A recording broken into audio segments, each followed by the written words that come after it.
Assalamualaikum warahmatullahi wabarakatuh. Selamat berjumpa kembali dengan Mapel Ekonomi kelas 12. Kaifa halukum? Semoga Ananda dalam keadaan sehat ya. Dan tetap selalu menjaga kesehatan. Are you ready to study? Pastinya siap untuk belajar kan? Nah, selanjutnya kita akan membahas materi yaitu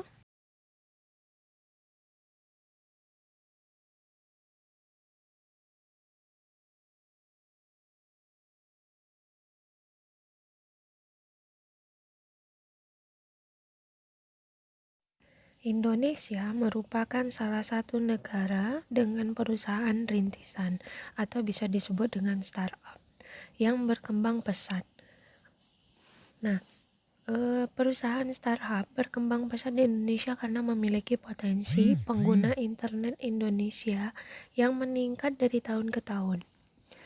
Di Indonesia contohnya yang sudah merambah ke dunia internasional seperti Gojek, Traveloka, Tokopedia, Pixmic, Hijab, terus iGrow, dan untuk yang perikanan ini ya. Berdasarkan gambar sebelumnya, Anda mengetahui contoh perusahaan jasa yang sukses di Indonesia.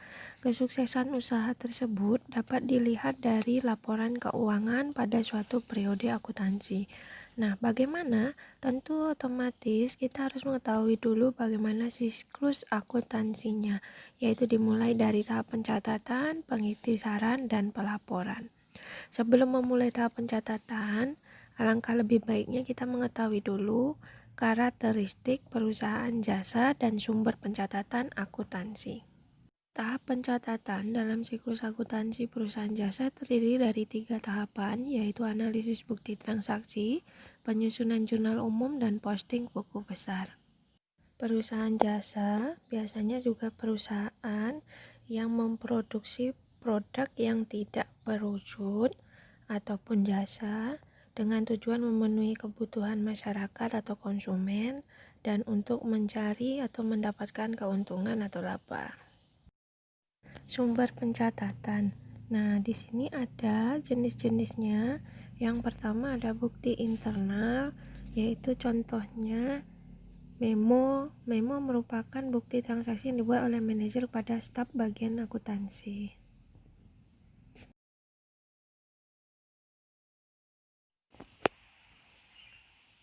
Ini ada bukti transaksi eksternal, yaitu di mana digunakan di luar perusahaan, baik bukti transaksi yang dibuat oleh perusahaan maupun pihak di luar perusahaan. Contohnya ada kwitansi, faktur, nota, dan cek.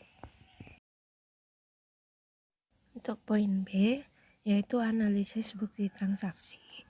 Analisis bukti transaksi merupakan kegiatan awal yang dilakukan dalam suatu siklus akuntansi.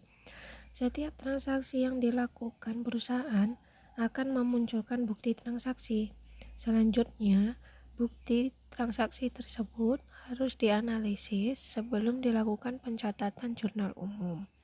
Untuk memudahkan dalam menganalisis pencatatan bukti transaksi, Ananda dapat memperhatikan tabel berikut ini. Nah, ini aturan pencatatan transaksi dalam akun, di mana ada harta, utang, modal, free-pay, pendapatan, beban. Jika dia mengalami bertambah dan penurunan, kita memiliki dua sisi ya, yaitu antara debit dan kredit. Minggu lalu sudah kita bahas di mana pengaturannya. Nah, sekarang buatlah kesimpulan terkait aturan pencatatan transaksi debit dan kredit pada tabel tersebut.